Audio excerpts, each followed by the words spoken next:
نوشہرہ کا علاقہ اکبرپورہ نہ صرف یہ کہ صدیوں پرانا گاؤں ہے بلکہ یہاں پر آباد اخوان پنجو بابا مسجد بھی اپنی منفرد تعمیر کی وجہ سے خاص پہچان رکھتی ہے۔ مسجد کی چھت اور دیواریں وزیری اینٹ اور چونے کی استعمال عہد مغلیہ کی یاد دلاتا ہے۔ اللہ تعالیٰ کی بدرخواستی اخوان پنجو بابا مسجد کے پیش امام کا کہنا ہے کہ مسجد تاریخی اعتبار سے پر اسرار بھی ہے۔ کہتے ہیں کہ مسجد کی بہتر پن تعمیر صدیوں بعد بھی اس بات کی ثبوت ہے کہ بارش کا پانی صحن میں خود بخود جذب ہو جاتا ہے۔ یہ مغلیہ دور کی مسجد ہے اور اس وقت سے ہم یہ سنتے آ رہے ہیں کہ یہ سال میں تقریباً گندم کے ایک دانے کے برابر یہ نیچے ہوتی ہے، تو ابھی تک تو 56 سال میں یہ ہم سنتے آ رہے ہیں۔ شروع سے اس وقت سے جب ہم یہاں آیت کرتے تھے تو بارش جب ہوتی تھی تو اس مسجد کی یہ خصوصیت ہے کہ یہاں پر جتنی بھی بارش ہو جائے وہ یہاں پر جذب ہو جاتی ہے۔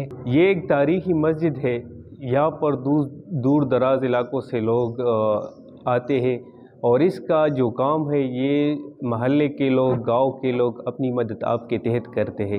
ہم حکومت سے یہ مطالبہ کرتے ہیں کہ یہ جو ہمارا قیمتی ورثہ ہے اس کی تعمیر میں حکومت اپنا کردار ادا کرے تاکہ ہمارا یہ جو ورثہ ہے یہ آنے والی نسلوں کے لیے محفوظ رہے۔ اکبرہ کے مقامی لوگوں نے حکومت سے استدعا کی ہے کہ تاریخی مقام اخون پنجو بابا کی تاریخی حیثیت بحال کر کے ان کی تزئین و آرائش کا بھی خیال رکھا جائے۔ کیمرہ مین مجاہد خان کے ساتھ سید روح الامین، نوشہرہ۔ ناظرین، اگر آپ مزید ویڈیو سے آگاہ رہنا چاہتے ہیں تو ہمارے چینل کو سبسکرائب کیجیے اور بیل کے بٹن کو پریس کیجیے تاکہ ہر آنے والی اپڈیٹ سے آپ آگاہ رہ سکیں، اور آپ ہمیں فیس بک پر بھی فالو کر سکتے ہیں۔ ویڈیوز کو لائک ضرور کیجیے اور کمنٹ کے ذریعے ہمیں اپنی رائے سے ضرور آگاہ کیجیے۔